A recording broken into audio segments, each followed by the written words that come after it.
Minha nora chegou em casa com meu filho e disse: "Sogra, você vai pagar nossa lua de mel de 50 mil reais. A gente já escolheu o destino." Eu sorri e peguei o cartão. Mas a surpresa no banco foi inesquecível. Se você quer saber como uma sogra aparentemente submissa pode dar a lição de vida mais memorável que alguém já recebeu, fica comigo até o final desta história, porque o que aconteceu depois vai te deixar de queixo caído. Meu nome é Helena Rodrigues. Tenho 65 anos e moro aqui em Ribeirão Preto, no interior de São Paulo. Hoje, sentada aqui na varanda da minha casa, ainda consigo sentir o gosto doce da vingança mais bem planejada da minha vida. Uma vingança que não envolveu gritos, discussões ou escândalos. Foi silenciosa, elegante e absolutamente devastadora. Vocês sabem aquele tipo de situação em que você fica quieta, engole o orgulho, mas por dentro está fervendo de indignação? Pois foi exatamente assim que me senti naquela tarde de terça-feira, há 1 ano e meio, quando minha nora Amanda chegou aqui em casa com uma postura que ainda me dá arrepios de raiva. Eram umas 3 horas da tarde. Eu estava na cozinha preparando um lanche quando ouvi o barulho do portão. Olhei pela janela e vi meu filho Ricardo estacionando o carro novo que ele havia comprado recentemente. Um Corolla prata, bonito, bem conservado.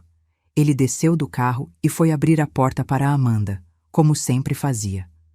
Ela desceu com aquela postura dela, toda empertigada, usando uma bolsa de marca que custava mais que meu salário de 2 meses. Quando eles entraram em casa, eu fui recebê-los com um sorriso no rosto, como sempre faço. Afinal, Ricardo é meu filho único, meu bem mais precioso, e eu sempre tentei manter um bom relacionamento com a Amanda, mesmo sabendo que ela não gostava muito de mim. Vocês conhecem esse tipo de nora, né?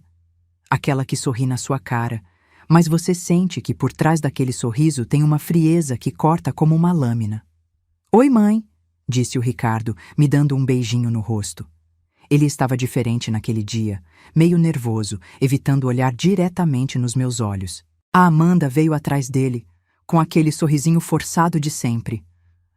"Oi, dona Helena", ela disse, me dando aqueles 2 beijinhos protocolares, frios como um picolé de limão.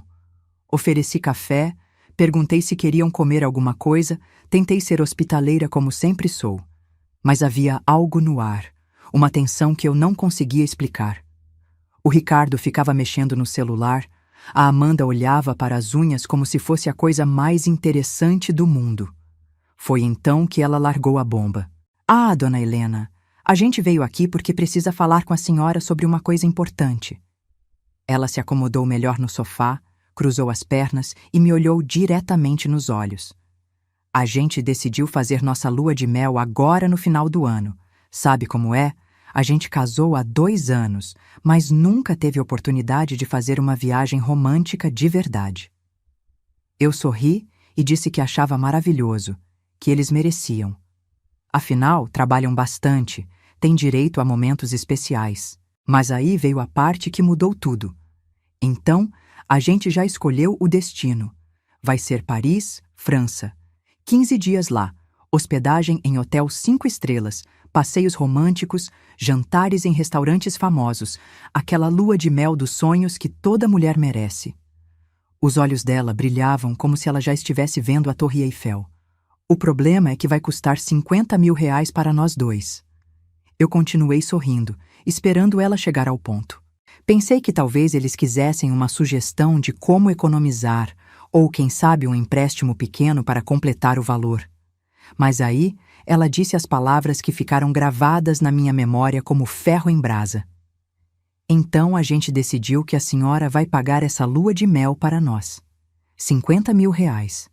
A gente já pesquisou tudo, já tem os orçamentos, só falta a senhora transferir o dinheiro para a gente poder comprar as passagens e fazer as reservas." O mundo parou por uns 3 segundos. Eu olhei para o Ricardo, esperando que ele dissesse que era brincadeira, que fosse apenas um mal-entendido. Mas ele continuou mexendo no celular, como se nada estivesse acontecendo. "Como assim eu vou pagar?" perguntei, tentando manter a voz calma. "Ora, dona Helena, a senhora tem condições. Todo mundo sabe que a senhora tem uma aposentadoria boa, tem essa casa quitada, tem dinheiro guardado, e nós somos família, né? Família ajuda família.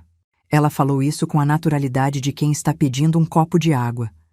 Eu senti meu rosto esquentar, mas respirei fundo. Amanda, 50 mil reais não é pouco dinheiro. Ah, mas para a senhora não vai fazer falta. E olha, a gente não está pedindo de graça, não. A gente promete que um dia, quando estiver mais estabilizado financeiramente, a gente devolve. Pode ser que demore uns anos, mas a gente devolve sim. Naquele momento, olhei para meu filho, esperando que ele tomasse alguma posição, que defendesse sua mãe, que dissesse que aquilo estava errado. Mas o Ricardo apenas suspirou e disse: Mãe, seria muito importante para nós. A Amanda sempre sonhou em conhecer Paris, e eu quero dar isso para ela. A senhora sabe como é. Marido tem que fazer a esposa feliz, né? Foi nesse momento que algo mudou dentro de mim. Não foi raiva, não foi indignação. Foi uma frieza, uma clareza mental que eu nunca havia sentido antes. Eu sorri, me levantei da poltrona e disse: Tá bom, eu vou pegar meu cartão e a gente resolve isso agora. A Amanda bateu palmas de alegria, como uma criança que acabou de ganhar o brinquedo que queria. O Ricardo sorriu aliviado. Eles acharam que havia sido fácil demais, que a sogra boba havia caído no papo deles como um pato. Mas eles não faziam ideia do que estava por vir. Não sabiam que aquela sogra aparentemente submissa havia acabado de ativar o modo vingança.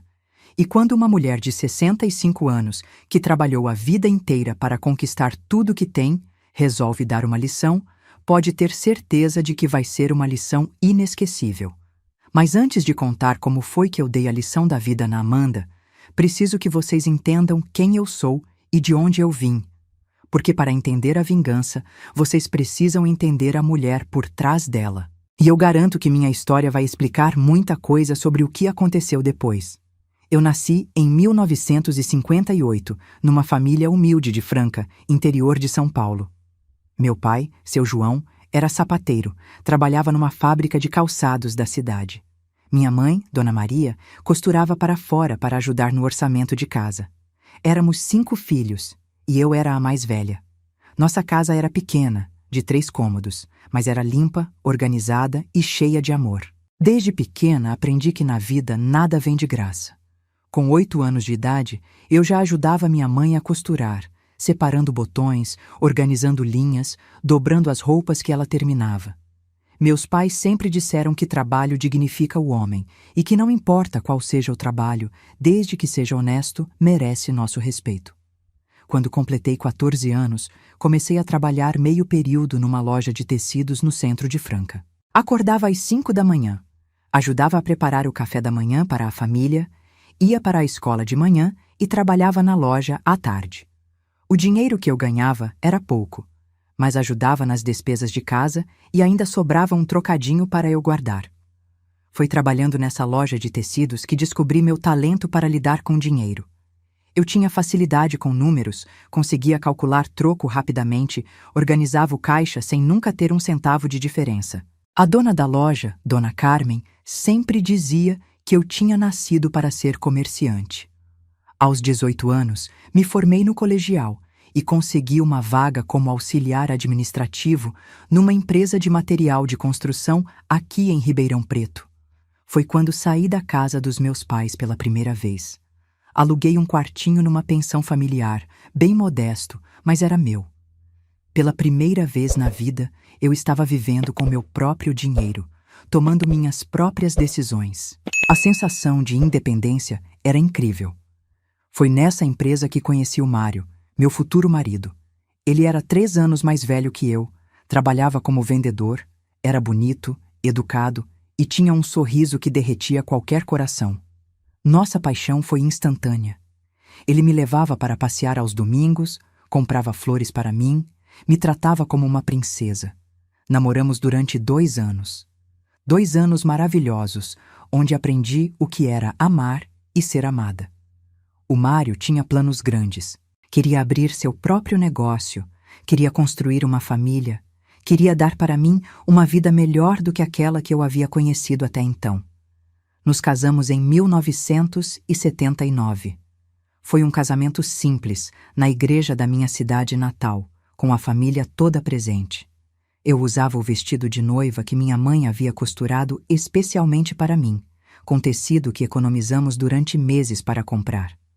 Não tinha luxo, mas tinha amor de sobra. Depois do casamento, viemos morar em Ribeirão Preto. Alugamos uma casinha pequena, de 2 quartos, no bairro Jardim Paulista. Nossa rotina era simples, mas feliz. Acordávamos cedo, tomávamos café juntos, íamos trabalhar, voltávamos para casa no final do dia e planejávamos nosso futuro. 3 anos depois do casamento, conseguimos comprar nosso primeiro imóvel. Era uma casa pequena, mas era nossa. Quitamos ela em 10 anos, pagando religiosamente toda a mensalidade, nunca atrasando nem um dia. A sensação de ter a escritura nas mãos foi uma das maiores alegrias da minha vida.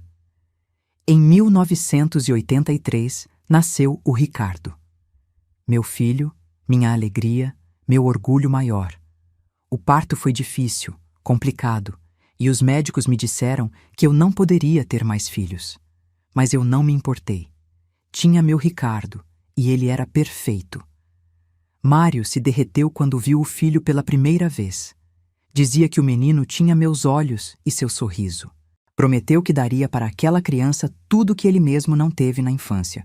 E cumpriu essa promessa até o último dia da vida dele.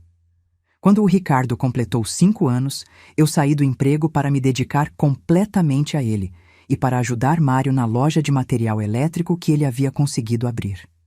Foi a melhor decisão que tomamos. O negócio decolou. Eu cuidava da parte administrativa, Mário das vendas, e juntos construímos uma empresa sólida e respeitada na cidade. Meu filho cresceu vendo os pais trabalharem juntos, vendo como se constrói algo com honestidade e esforço. Nunca faltou nada para ele. Boa escola, roupas de qualidade, brinquedos, viagens nas férias.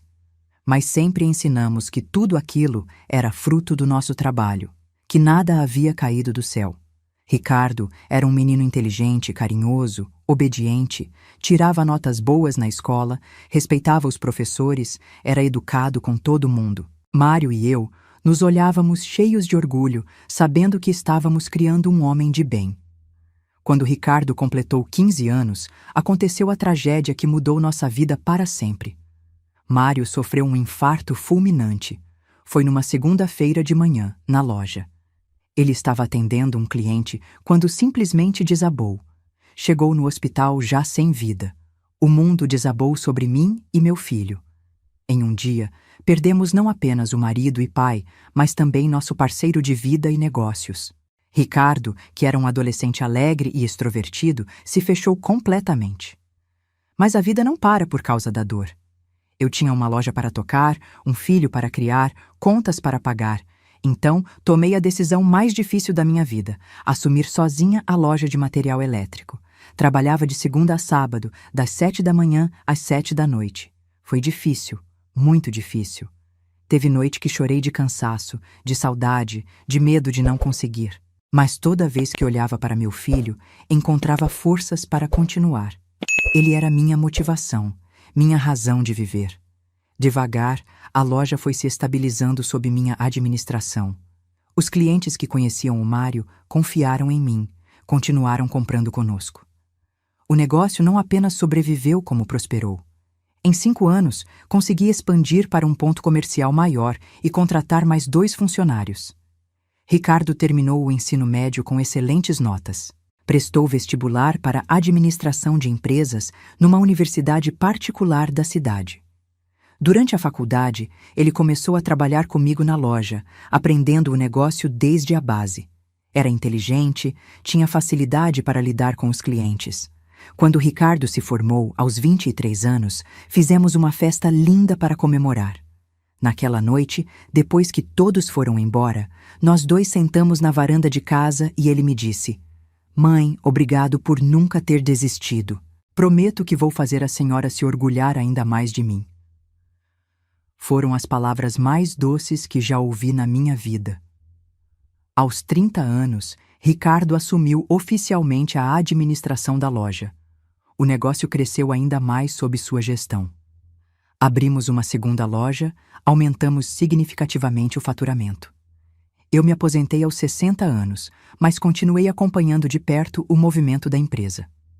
Durante todos esses anos, Ricardo namorou algumas meninas, mas nada sério. Ele sempre dizia que estava focado no trabalho, que relacionamento sério era para mais tarde.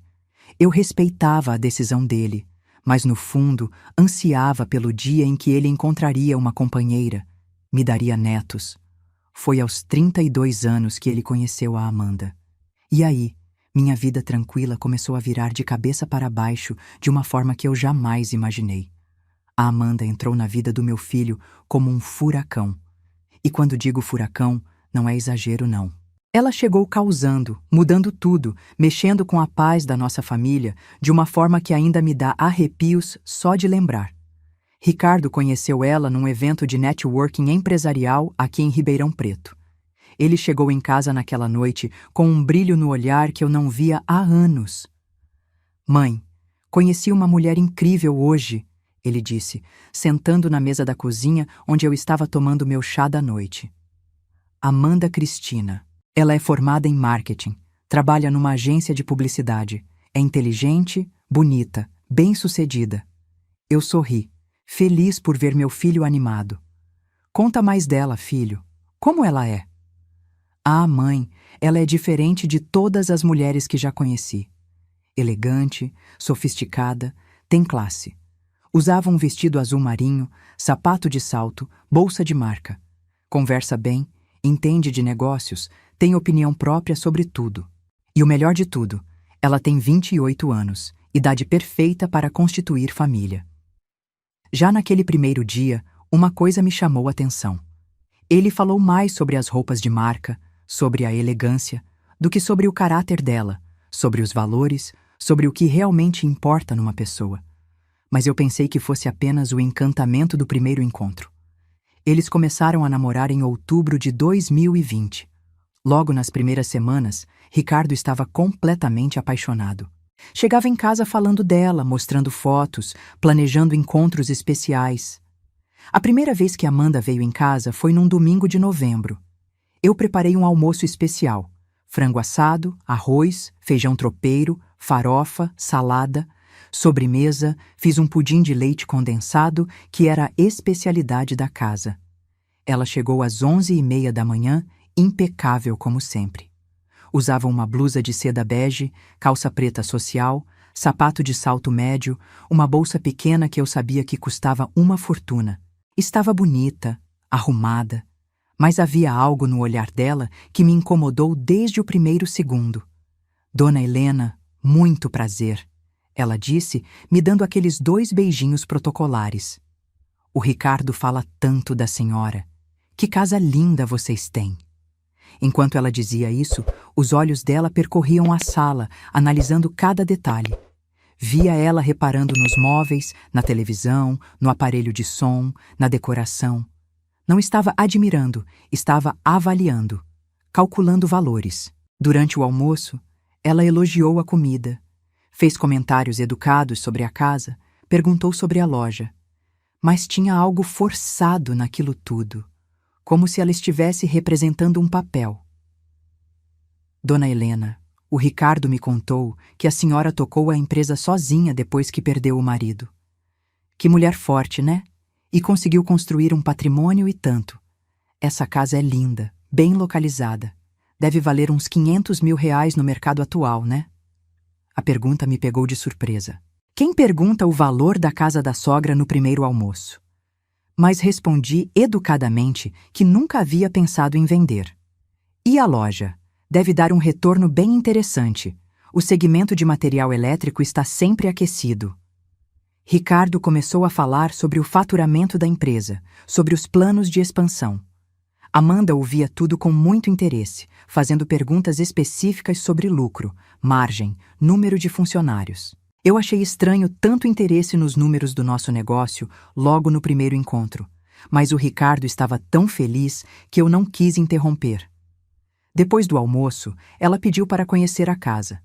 Em cada cômodo, ela fazia comentários sobre a qualidade dos móveis, sobre o tamanho dos espaços. Parecia uma corretora de imóveis fazendo uma avaliação. No escritório, ela reparou na mesa de madeira maciça, nos quadros emoldurados. Que escritório organizado, dona Helena. A senhora deve cuidar de toda a parte financeira da família aqui, né? E a aposentadoria? A senhora já se aposentou pela empresa? Mais uma pergunta que me incomodou. Ela estava mapeando nossa situação financeira com a sutileza de um elefante, numa loja de cristais. Quando eles foram embora, eu fiquei com uma sensação estranha. A Amanda havia sido educada, cordial, mas eu sentia que havia algo de errado. Era como se ela tivesse vindo fazer uma auditoria da nossa vida. Naquela noite, Ricardo me agradeceu pelo almoço. Mãe, a Amanda adorou a senhora. Disse que ficou impressionada com a organização da casa, com a estrutura que nós temos. Ela é inteligente, consegue reconhecer valor quando vê. Reconhecer valor. Essa frase ficou ecoando na minha cabeça. Nas semanas seguintes, Amanda começou a aparecer mais em casa, sempre interessada nos detalhes da nossa vida financeira. E Ricardo, cada vez mais apaixonado, não percebia nada de estranho. Em dezembro, ela sugeriu que passassem o Réveillon em Campos do Jordão, num hotel 5 estrelas. R$ 3.000 para nós dois. Que tal pedir uma ajudinha para Dona Helena? Ela certamente não vai se importar em contribuir para a felicidade do filho. Eu estava na cozinha quando ouvi essa conversa. Senti um friozinho na barriga. Ela estava sugerindo que meu filho pedisse dinheiro para mim para bancar os prazeres dela. Naquela noite, Ricardo veio conversar comigo sobre a viagem. Não pediu dinheiro diretamente, mas deixou no ar que seria uma ajuda bem-vinda. Eu decidi ajudar com os R$ 3.000. Afinal, se isso deixava ele feliz, por que não? Mas alguma coisa me dizia que aquilo era apenas o começo. Em janeiro, ela comentou que estava pensando em trocar de carro. Estou de olho num Honda Civic 0 km. Que tal conversarmos com Dona Helena? Ela poderia dar uma entrada maior. Dessa vez eu senti o alarme tocando. Ela estava transformando meu filho em alguém que pedia dinheiro para a mãe bancar os gostos caros da namorada. Eu ajudei com R$ 15.000 para a entrada do carro. Amanda veio pessoalmente me agradecer, com lágrimas nos olhos, dizendo como era uma sogra maravilhosa. Mas algo havia mudado no Ricardo. Ele estava mais distante, mais formal, como se nossa relação tivesse se tornado apenas financeira. Em março, eles ficaram noivos. Ricardo havia comprado um anel de noivado de R$ 10.000. R$ 10.000 num anel, filho? Mãe, ela merece o melhor. Amanda começou a vir mais em casa depois do noivado. Agora, ela se comportava como se já fosse da família, dando opiniões sobre tudo, sugerindo mudanças na decoração. Dona Helena, a senhora já pensou em trocar esse sofá? Está meio datado, né? Em abril, começaram os preparativos do casamento. Amanda tinha ideias muito específicas. Igreja grande, buffet sofisticado, decoração luxuosa. Tudo de primeira qualidade. O orçamento inicial foi de R$ 80.000. Casamento é uma vez na vida, Dona Helena. Tem que ser inesquecível. Sua mãe certamente vai querer ajudar. É o casamento do filho único dela. E assim, sem ninguém me perguntar nada, eu me tornei a patrocinadora oficial do casamento dos sonhos da Amanda. Decidi contribuir com R$ 40.000, metade do valor total. Durante os meses de preparação, Amanda praticamente se mudou para minha casa. Minha casa virou o escritório central do evento, e quanto mais tempo ela passava aqui, mais à vontade ficava. Começou a mexer nas minhas coisas, a reorganizar minha cozinha. Dona Helena, por que a senhora não contrata uma diarista? Mulher da nossa classe social tem que se valorizar mais. Nossa classe social.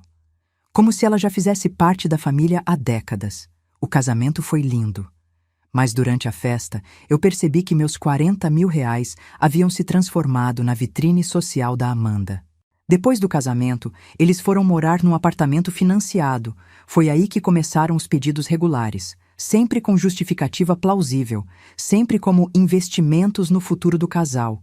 5.000 para móveis, 3.000 para viagem de aniversário, 8.000 para curso de especialização da Amanda. E meu filho, que antes questionava tudo, agora aceitava como se fosse normal, como se eu fosse obrigada a bancar os caprichos da esposa dele. Até que chegou o dia dos 50 mil reais para a lua de mel em Paris. Foi nesse momento que eu entendi. Eu não era mais a mãe do Ricardo. Eu era apenas a fonte de recursos da Amanda. E essa descoberta dolorosa foi exatamente o que me deu forças para fazer o que fiz a seguir. Depois do casamento, eu pensei que os pedidos de dinheiro iam diminuir. Como eu estava enganada. Na verdade, foi o contrário. Os pedidos se tornaram mais frequentes, mais caros e mais naturais, como se eu fosse uma espécie de banco particular da família. A primeira investida aconteceu apenas 2 semanas após o casamento. Amanda apareceu aqui em casa numa quinta-feira à tarde, sozinha, com aquele sorriso ensaiado dela. Dona Helena, preciso conversar com a senhora sobre uma oportunidade incrível que surgiu no meu trabalho. Ela contou sobre uma vaga para gerente de marketing na agência onde trabalhava. Era a chance da vida dela, mas precisava fazer uma especialização em marketing digital que custava 12 mil reais. O Ricardo está meio apertado com as parcelas do apartamento, do carro. Então eu pensei, quem sabe Dona Helena poderia emprestar esse dinheiro? Seria um investimento no futuro da nossa família. Sempre a mesma coisa. Investimento no futuro da família. Como se qualquer capricho dela fosse automaticamente um benefício para todos nós. Ela havia preparado até uma planilha no Excel, mostrando como seria o retorno do investimento, quanto ganharia a mais por mês, como pagaria de volta. Muito profissional a menina. Contra o meu melhor julgamento, acabei emprestando o dinheiro. 2 semanas depois, vi ela postando fotos de um final de semana em São Paulo, hospedada num hotel 5 estrelas. Quando perguntei para o Ricardo, ele disse que era uma comemoração antecipada pela especialização. O curso nunca aconteceu. 1 mês depois, Amanda me ligou dizendo que havia surgido uma oportunidade ainda melhor, que não precisaria mais fazer o curso. O dinheiro seria usado para outras necessidades urgentes do casal. Em novembro, foi a vez da reforma do apartamento. Queriam modernizar tudo: piso, pintura, móveis planejados, eletrodomésticos novos. O orçamento era de 25 mil reais. A gente tem uns 10 mil guardados. Precisamos de mais 15 para completar. Novamente eu seria chamada para bancar os sonhos de consumo da Amanda. E novamente veio a conversa sobre investimento, sobre valorização do imóvel. Acabei emprestando os 15 mil, mas dessa vez estabeleci condições. Queria um contrato por escrito, estabelecendo prazo para devolução, 2 anos. Amanda achou desnecessário tanta formalidade. A reforma ficou linda. Amanda agia como se fosse uma designer famosa, apresentando sua obra-prima. Viu só, Dona Helena? A gente realmente tem bom gosto para essas coisas. Bom gosto com o meu dinheiro, eu pensei. Em dezembro chegou a ceia de Natal inesquecível para inaugurar o apartamento reformado.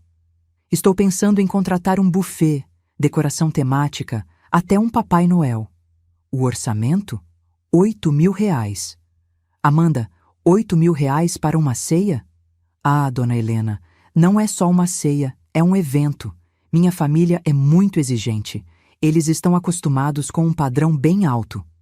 Impressão ruim. Era sempre sobre status, sobre mostrar para os outros. E quem bancava essas impressões era sempre eu. Acabei pagando metade da ceia, 4 mil reais. Durante a festa, ouvi a mãe da Amanda comentando: que família bem estruturada o Ricardo tem. A sogra dele deve ter uma condição muito boa. Era isso. Eu havia me tornado a condição muito boa da família. Não era mais a Helena, a mãe, a mulher que construiu tudo com trabalho. Era apenas a fonte de recursos. Em janeiro começaram as reformas na loja. Amanda havia convencido Ricardo de que era importante modernizar a imagem da empresa. O orçamento? 30 mil reais. Dessa vez hesitei, mas o Ricardo insistiu. Acabei liberando o dinheiro, mas pedi para acompanhar todos os gastos. Amanda não gostou da minha interferência. Disse que eu estava sendo controladora. A loja ficou bonita, mas as vendas não aumentaram o suficiente para justificar 30 mil reais.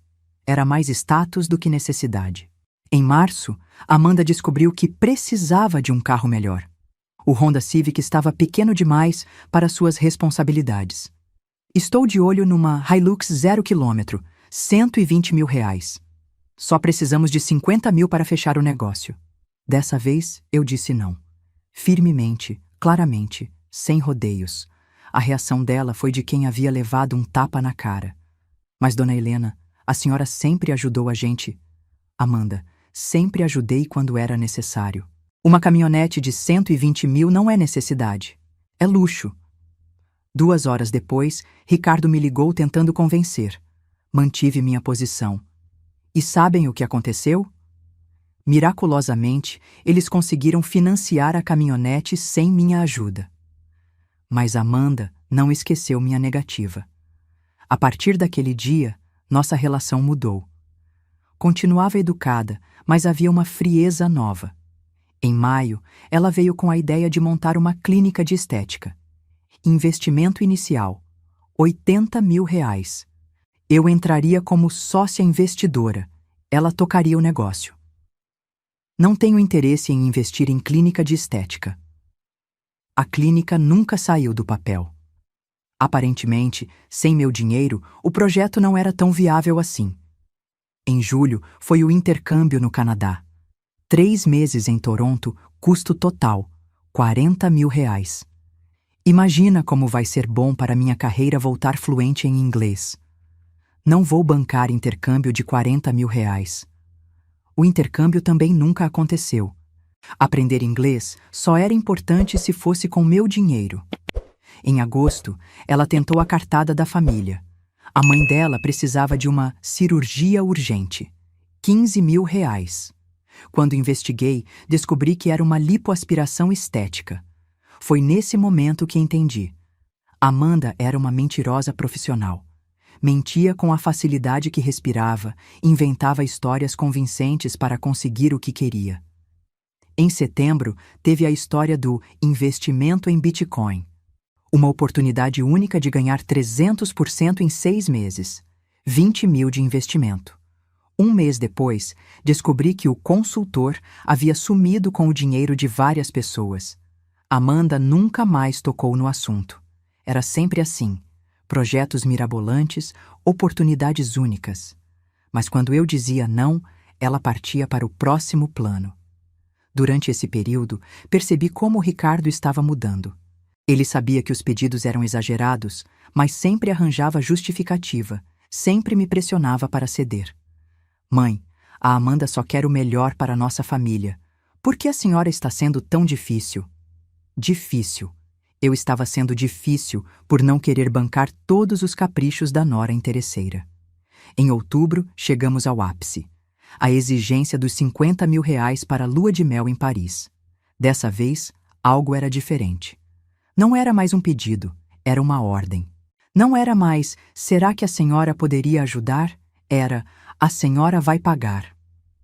Foi nesse momento que decidi que os tempos da Helena bancária haviam chegado ao fim. Estava na hora de ensinar para Amanda e para meu próprio filho uma lição que eles jamais esqueceriam. Aquela terça-feira de outubro começou como qualquer outra. Acordei às 6 da manhã, fiz meu café, reguei as plantas. Era um dia comum, desses que a gente nem imagina que vão ficar marcados para sempre na nossa memória. Eu estava na cozinha preparando um bolo de cenoura quando ouvi o barulho do portão. 3 horas da tarde em ponto.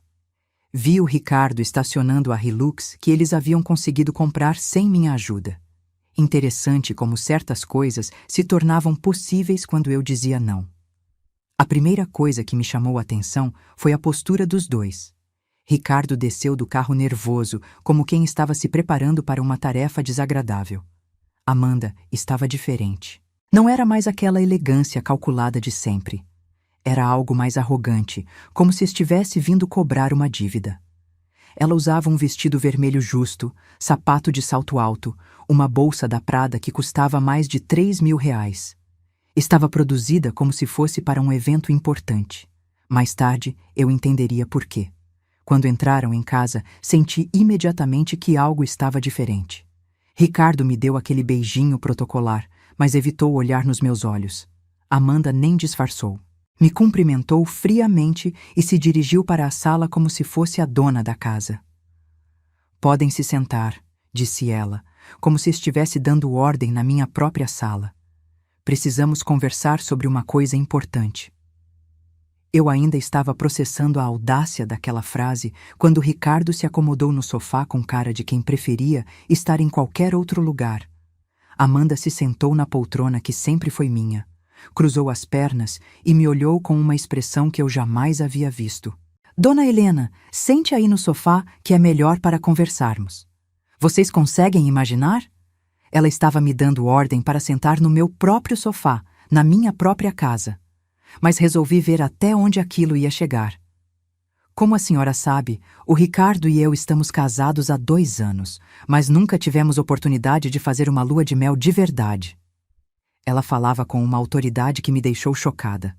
Não era mais a nora educada pedindo favor. Era uma mulher fazendo uma cobrança. Então nós decidimos que chegou a hora de fazer nossa verdadeira lua de mel. Pesquisamos vários destinos e escolhemos Paris, França, 15 dias de hotel, 5 estrelas, passagens em classe executiva, passeios românticos, restaurantes com estrelas Michelin. Enquanto falava, ia tirando papéis da bolsa, orçamentos, planilhas, roteiros, tudo muito bem organizado, como se fosse uma apresentação empresarial. O custo total da viagem é de R$50 mil para nós dois. Passagens, hospedagem, alimentação, passeios, compras, tudo incluído. Ela me mostrou uma planilha detalhada. Já pesquisamos em 3 agências diferentes. R$50 mil para uma lua de mel. Era mais dinheiro do que muita gente ganha em 2 anos de trabalho. É um valor considerável, Amanda. Ah, mas vale cada centavo, dona Helena. Paris é um sonho que eu tenho desde pequena. Foi aí que ela soltou a bomba. Por isso, nós decidimos que a senhora vai pagar essa viagem para nós. O silêncio foi ensurdecedor. Olhei para Ricardo, esperando que ele dissesse alguma coisa, mas ele continuou calado, mexendo no celular. Como assim eu vou pagar? Ora, dona Helena, a senhora tem condições de sobra. Todo mundo sabe que tem aposentadoria boa, essa casa quitada, investimentos, participação na loja. R$50 mil para a senhora não é nada. A naturalidade com que disse isso me deixou sem palavras. Era como se fosse óbvio que eu deveria bancar as férias de luxo deles. Amanda, R$50 mil não é pouco dinheiro para ninguém. Ah, mas olha só como pensamos em tudo. Ela pegou outra planilha. A gente pode fazer um acordo de pagamento. A senhora paga os R$50 mil agora e nós devolvemos em prestações de R$1.000 por mês. 50 prestações, 4 anos e 2 meses pagando. E se eu não quiser emprestar esse dinheiro? A expressão dela mudou completamente. O sorrisinho falso sumiu. Dona Helena, a senhora sempre ajudou a gente. Por que agora seria diferente? Porque R$50 mil é muito dinheiro, Amanda. Dona Helena, com todo respeito, mas a senhora está sendo muito egoísta. A senhora tem dinheiro parado no banco e nós estamos oferecendo a oportunidade da senhora investir na felicidade da própria família. Egoísta. Ela me chamou de egoísta por não querer bancar a lua de mel de R$50 mil. Foi então que Ricardo finalmente abriu a boca. Mãe, seria muito importante para nós. A Amanda sempre sonhou em conhecer Paris. A senhora sabe como é. Marido tem que fazer a esposa feliz. Fazer a esposa feliz com o dinheiro da sogra. Ricardo, vocês 2 trabalham, têm renda boa, por que não juntam o dinheiro? Foi aí que Amanda perdeu a compostura. Quando tivermos condições, dona Helena, a gente não vai ficar esperando anos porque a senhora está com dó de dar o dinheiro. Amanda, não é questão de ter dó do dinheiro, é questão de bom senso. Olha, dona Helena, vou ser bem clara. Ela se inclinou para a frente. A senhora é viúva, aposentada, não tem muito o que fazer com seu dinheiro. Nós somos jovens, trabalhamos, merecemos aproveitar a vida. É justo que a senhora contribua para a nossa felicidade. Ela estava me chantageando emocionalmente, usando meu amor pelo meu filho para me forçar a ceder. E mais, A senhora sabe que Ricardo é filho único. Um dia, tudo que a senhora tem vai ser dele mesmo. Qual é o problema em adiantar uma parte agora? Foi nessa hora que algo se quebrou dentro de mim. Não foi raiva, foi uma clareza fria, uma determinação que eu nunca havia sentido. Olhei para aquela mulher sentada na minha poltrona, me chantageando na minha própria casa, e tomei uma decisão. Tá bom, Amanda. Você tem razão. Os olhos dela brilharam de vitória. Ricardo suspirou aliviado. Eu vou pagar a viagem de vocês para Paris. Amanda bateu palmas como uma criança. Eu sabia que a senhora ia entender, mas tem uma condição. Vocês vão comigo ao banco agora para resolver isso. Agora? Agora. Se é para fazer, vamos fazer direito. Quero transferir o dinheiro hoje mesmo. Fui pegar a bolsa, os documentos, o cartão do banco. Quando voltei, eles conversavam animadamente sobre os roteiros de Paris. Durante o trajeto, Amanda não parava de falar.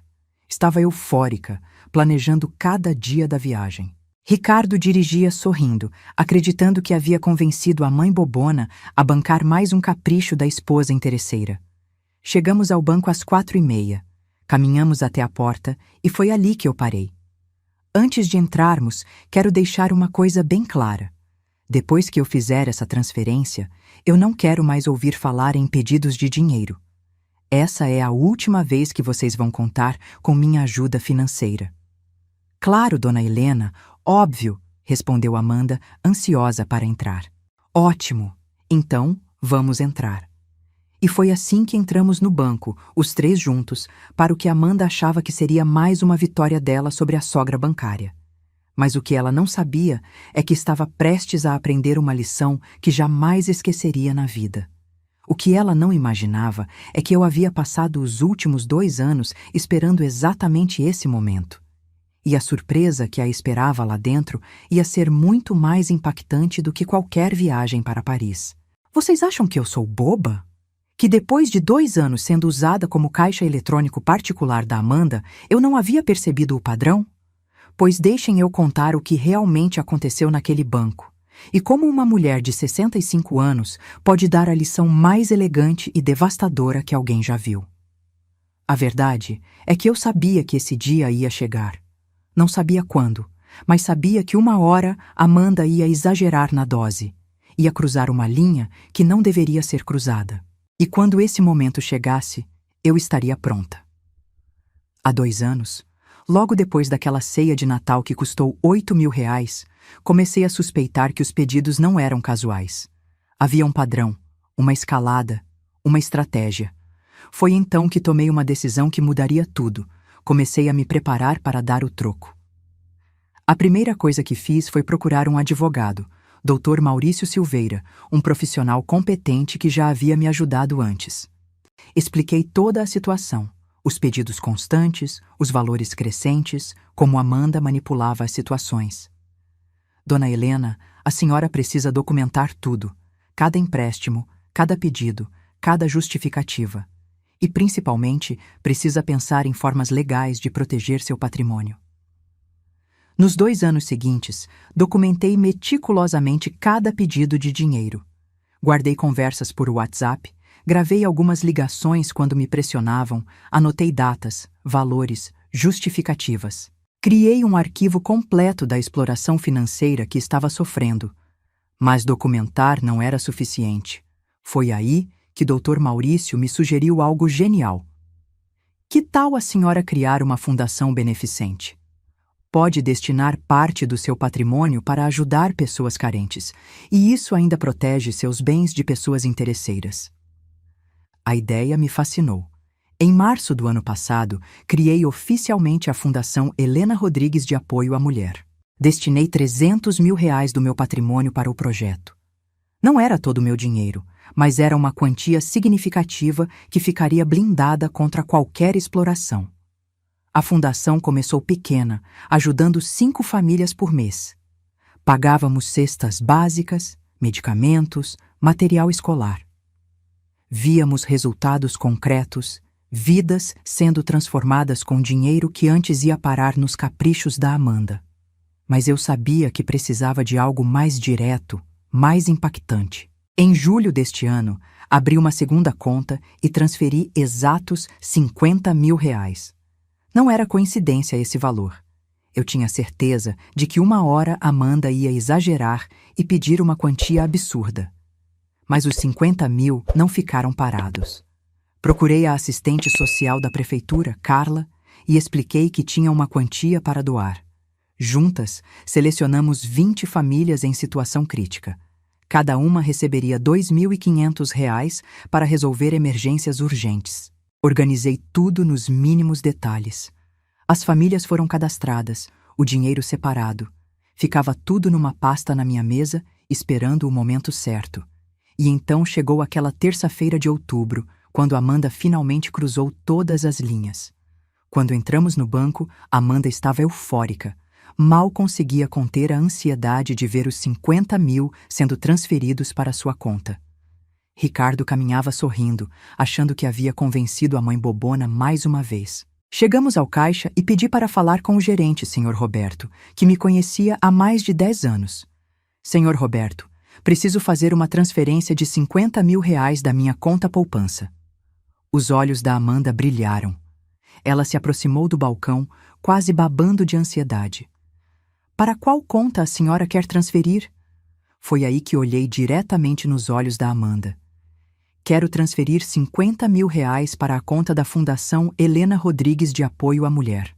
O silêncio foi ensurdecedor. Amanda me olhou como se eu tivesse falado em chinês. Como assim, dona Helena? A senhora disse que ia pagar nossa viagem. E estou pagando uma viagem, Amanda. Estou pagando a viagem de 20 famílias carentes para fora da miséria. A cara dela foi de quem levou um soco no estômago. Ricardo ficou pálido. Senhor Roberto, execute a transferência. 50 mil reais da minha poupança para a fundação. Enquanto o gerente digitava, Amanda tentava desesperadamente entender o que estava acontecendo. Dona Helena, a senhora está brincando, né? Estou pagando a felicidade de 20 famílias que realmente precisam. Mas e Paris? E nossa lua de mel? Vocês trabalham, têm renda boa. Se quiserem ir para Paris, juntem o dinheiro como qualquer casal normal faria. Transferência concluída, disse o senhor Roberto. 50 mil reais transferidos para a Fundação Helena Rodrigues, de Apoio à Mulher. Amanda estava em choque. Durante 2 anos, me tratou como caixa eletrônico particular e descobriu que o caixa eletrônico tinha vontade própria. Dona Helena, a senhora prometeu. Amanda, eu nunca prometi nada. Vocês me deram ordem para pagar 50 mil reais e eu decidi que esse dinheiro seria melhor usado ajudando quem realmente precisa.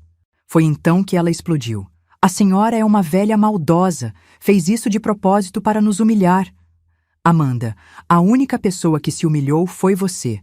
Quando entrou na minha casa dando ordens, quando me tratou como se eu fosse obrigada a bancar seus caprichos. Saí do banco deixando os dois lá, ainda tentando entender o que havia acontecido. Durante o trajeto, senti uma leveza que não experimentava há anos. Havia quebrado o ciclo de exploração. Na semana seguinte, acompanhei pessoalmente a distribuição do dinheiro.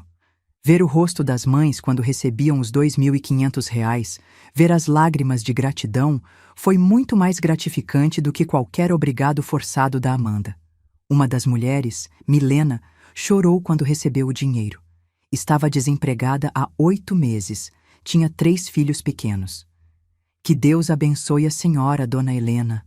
A senhora não sabe o que esse dinheiro significa. 2 dias depois, Amanda apareceu na minha casa. Sozinha, quase humilde. Dona Helena, vim pedir desculpas. Sei que exagerei, sei que fui grossa. Amanda, o problema não foi você ter sido grossa. Foi achar que tinha direito ao meu dinheiro. Mas a senhora não acha que podíamos encontrar um meio termo? Meio termo. Ela ainda estava tentando negociar. Amanda, não há meio termo.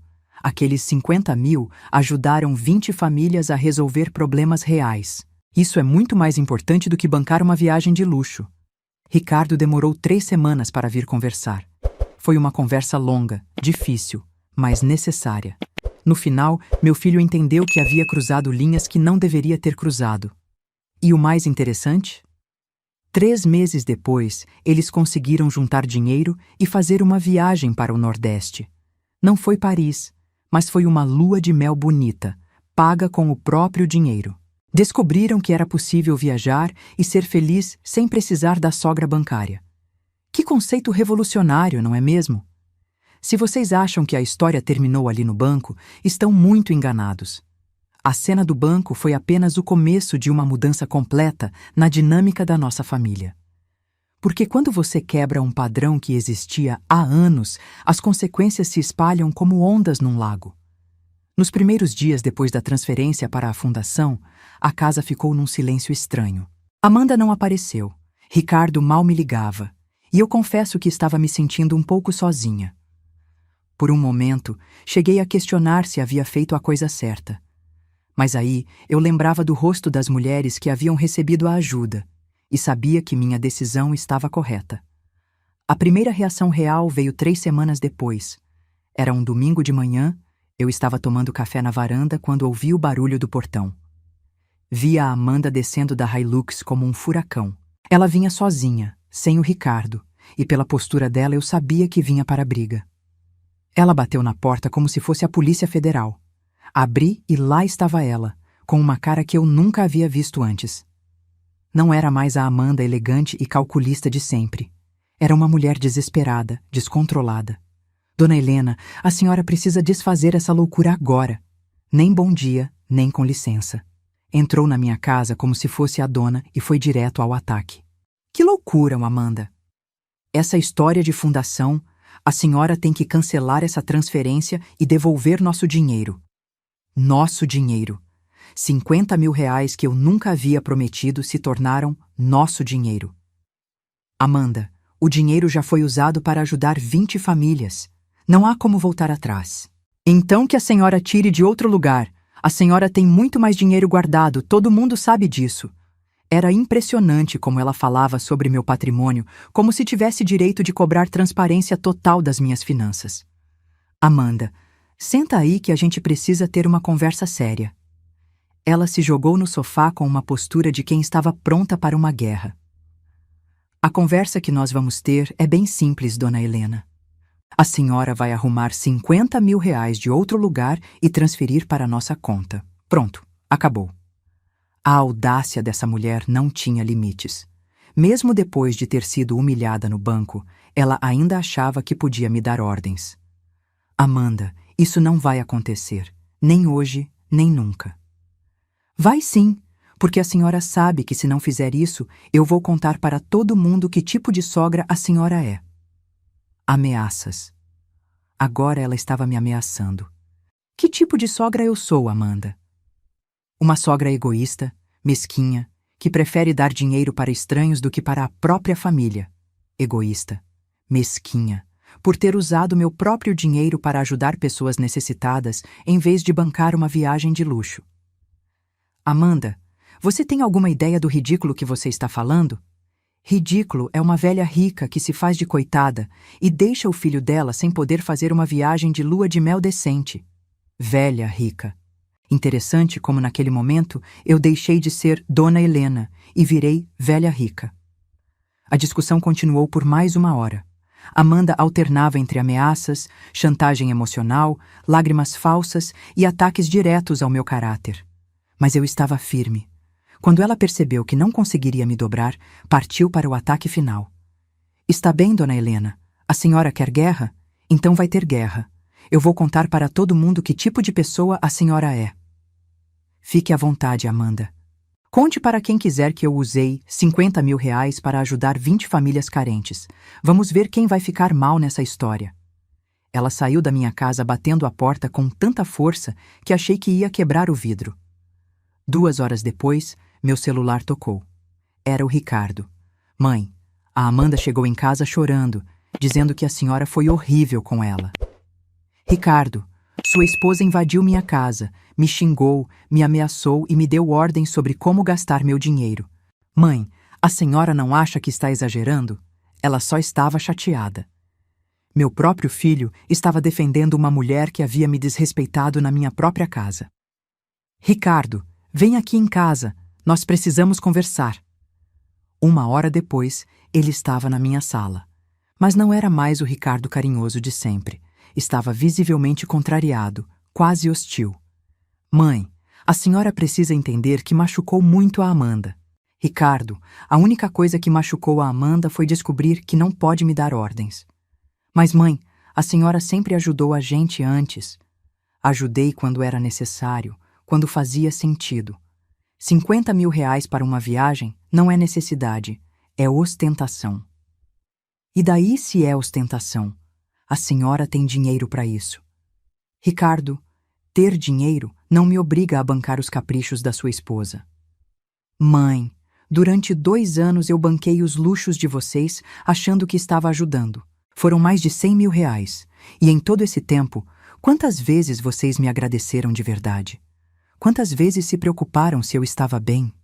O silêncio dele foi mais eloquente que qualquer resposta. Ricardo, eu criei você sozinha depois que seu pai morreu. Trabalhei duro para construir tudo o que temos. Você foi um filho carinhoso e respeitoso, mas depois que casou com Amanda, você mudou. Eu não mudei, mãe. Mudou sim, filho. Você se tornou cúmplice de uma exploração financeira. As lágrimas começaram a descer pelo rosto dele. Lágrimas verdadeiras, diferentes das lágrimas de crocodilo da Amanda. Mãe, eu só quero que minha esposa seja feliz. E eu entendo isso, Ricardo, mas a felicidade dela não pode depender do meu dinheiro. Conversamos por mais 2 horas. Foi uma conversa difícil, dolorosa, mas necessária. No final, meu filho começou a entender que havia perdido sua independência emocional e financeira. Nos dias seguintes, Amanda cumpriu a ameaça e começou a espalhar que eu era uma sogra malvada. Mas quando eu explicava que havia usado o dinheiro para ajudar 20 famílias carentes, a reação era sempre admiração pela minha atitude e espanto com a ganância da Amanda. 2 semanas depois, Ricardo voltou para conversar comigo. Dessa vez, estava diferente. Mais maduro, mais consciente. Mãe, peço desculpas por tudo. A senhora estava certa desde o início. O que aconteceu, filho? Eu e a Amanda tivemos uma conversa séria. Ela disse que se eu não conseguir dar o padrão de vida que ela quer, ela vai procurar alguém que consiga. O verdadeiro caráter da Amanda havia finalmente se revelado. E o que você respondeu? Que se o dinheiro for mais importante que o amor, ela está livre para ir embora. 3 meses depois, Amanda pediu a separação. Disse que não conseguia viver com as limitações financeiras do Ricardo. Voltou para a casa dos pais e começou a namorar um empresário mais velho e mais rico. O divórcio foi rápido. Amanda só quis os móveis que havia escolhido. Estava ansiosa para começar sua nova vida com o novo patrocinador. E meu filho? Ricardo renasceu. Voltou a ser o homem carinhoso e independente que eu havia criado. 8 meses depois, ele conheceu a Fernanda, uma professora simples e verdadeira, que se apaixonou por ele sem saber nada sobre nossa situação financeira. Dona Helena, me disse Fernanda no primeiro almoço, quero que a senhora saiba que não preciso de nada além do amor do Ricardo. Se um dia precisarmos de ajuda, vai ser para coisas realmente importantes. Era exatamente o tipo de nora que toda mãe sonha em ter. E a fundação? A Fundação Helena Rodrigues de Apoio à Mulher cresceu e hoje ajuda mais de 100 famílias por mês. Aqueles 50 mil reais se multiplicaram em dignidade e esperança para centenas de pessoas.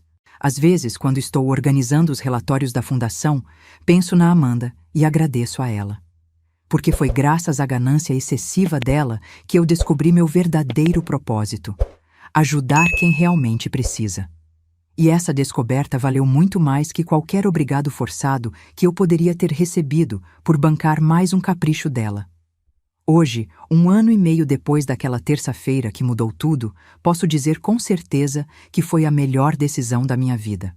Estou aqui, aos 65 anos, mais realizada e feliz do que jamais imaginei que seria possível. E tudo porque tive coragem de dizer não para quem estava me usando. Vocês sabem o que mais me impressiona nessa história toda? Como uma única atitude pode transformar completamente não apenas sua vida, mas a vida de dezenas outras pessoas. Aqueles 50 mil reais que a Amanda queria usar para se exibir em Paris se transformaram numa onda de transformação que continua se espalhando até hoje. A Fundação Helena Rodrigues de Apoio à Mulher hoje tem sede própria, 6 funcionários e atende mais de 100 famílias por mês.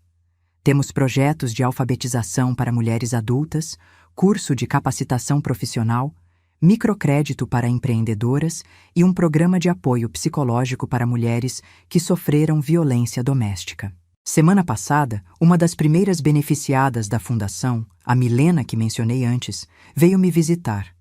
Ela conseguiu um emprego fixo, saiu do aluguel e comprou uma casinha própria. Os 3 filhos estão estudando, saudáveis, com perspectiva de futuro. Dona Helena, ela me disse com lágrimas nos olhos.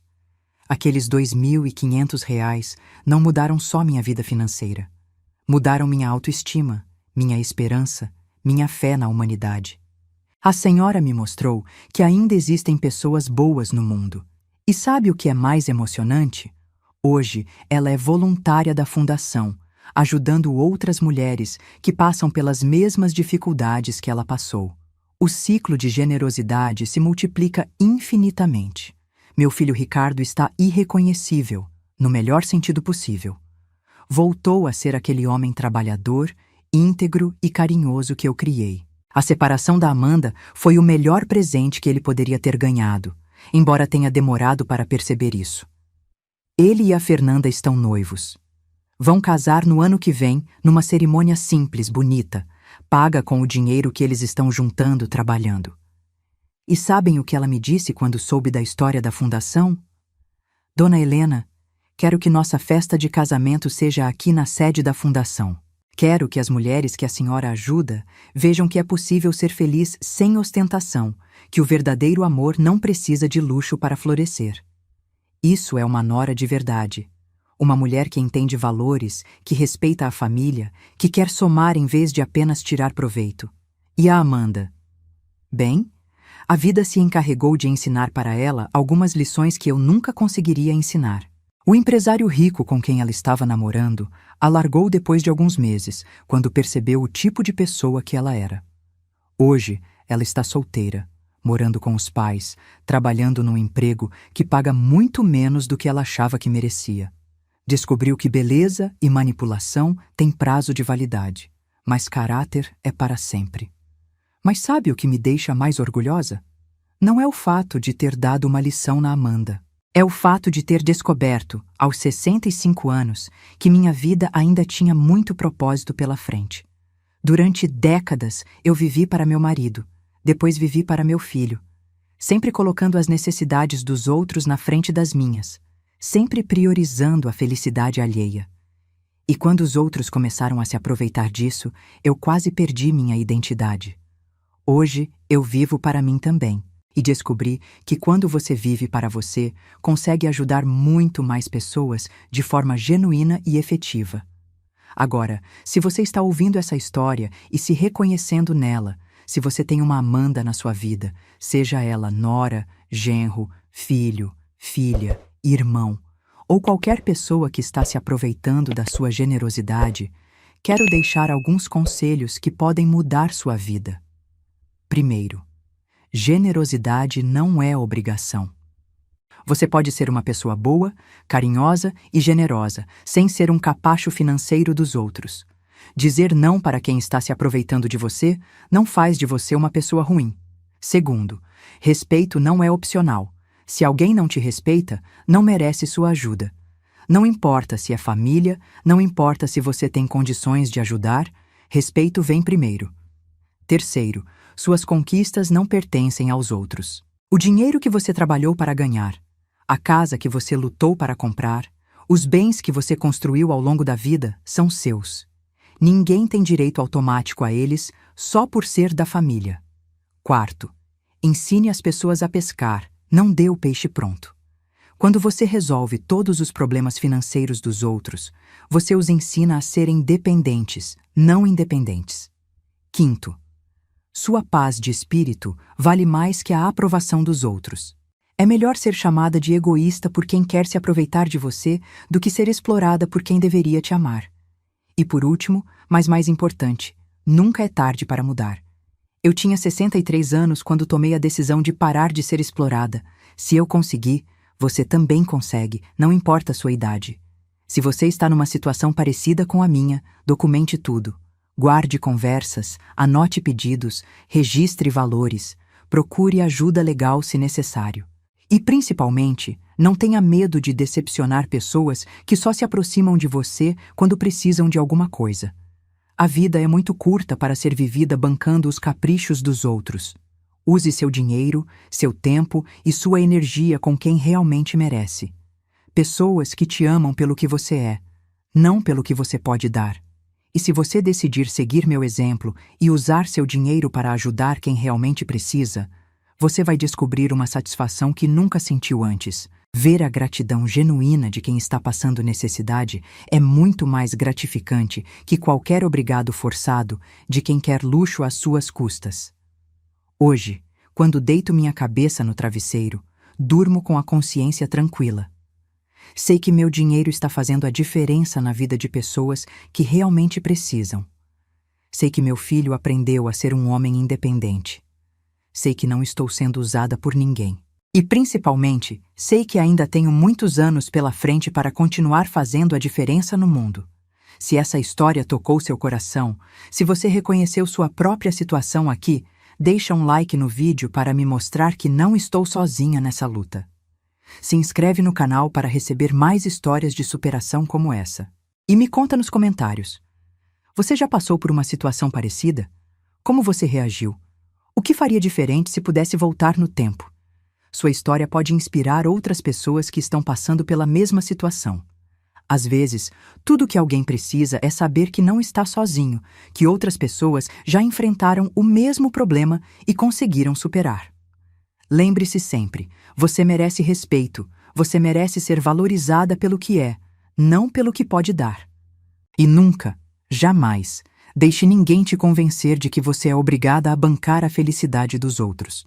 Sua felicidade também importa, sua dignidade também tem valor, e sua vida também merece ser vivida com propósito e satisfação.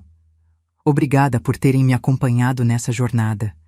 Espero que minha história sirva de inspiração para vocês terem coragem de valorizar a própria vida.